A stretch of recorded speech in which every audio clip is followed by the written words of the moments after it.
एक सिंपल सवाल, अगर मैन और वुमेन सेम है तो फिर हर रिलेशनशिप में सेम फाइट क्यों रिपीट होती है? सेम वर्ड्स, सेम मिसअंडरस्टैंडिंग्स, दोनों डिफरेंट पीपल और सेम आउटकम निकल के आ जाता है। मैन और वुमेन इक्वल नहीं है, ये सोचना बंद कर दो। और बोलना भी, वैल्यू में नहीं वायरिंग में, दोनों अलग हैं काफ़ी। और यहीं सारी प्रॉब्लम स्टार्ट होती है।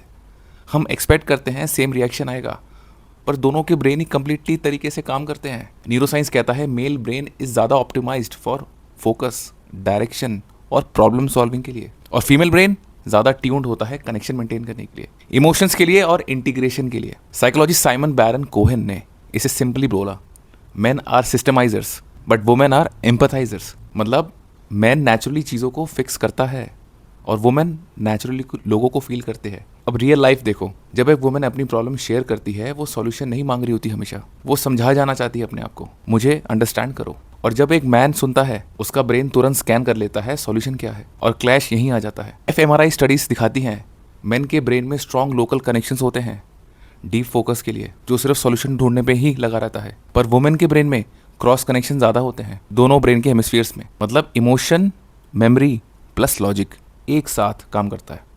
इसलिए वो याद रखती है तुमने कैसे बोला उसे, और वो याद रखता है तुमने क्या बोला एग्जैक्टली। एक वर्ड से पूरा मीनिंग चेंज हो गया। Different data, different reality.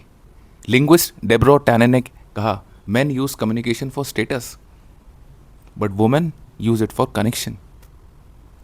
तो जब मैन चुप होता है, वो डिस्कनेक्ट नहीं कर रहा होता, वो प्रोसेस कर रहा होता अपना इंफॉर्मेशन। और जब वुमेन ज़्यादा बोलती है, वो कंप्लेन नहीं कर रही होती हमेशा, वो बॉन्ड बनाना चाहती है। पर हम क्या करते हैं, हम दूसरे को जज करते हैं अपने ऑपरेटिंग सिस्टम के साथ, जो कि पॉसिबल ही नहीं है, और वही रिलेशनशिप को डैमेज करता है। तो सॉल्यूशन क्या है? चेंज मत करो, ट्रांसलेट करो। किसी को समझना है, किसी अगर हम दूसरे आदमी को समझना चाहते हैं जो दूसरे कंट्री से भी आता है, उसको हम ट्रांसलेट करते हैं ना। वैसे ही मैन के लिए हर बात फिक्स करना ज़रूरी नहीं होता, कभी प्रेजेंस ही एनफ होता है आपका।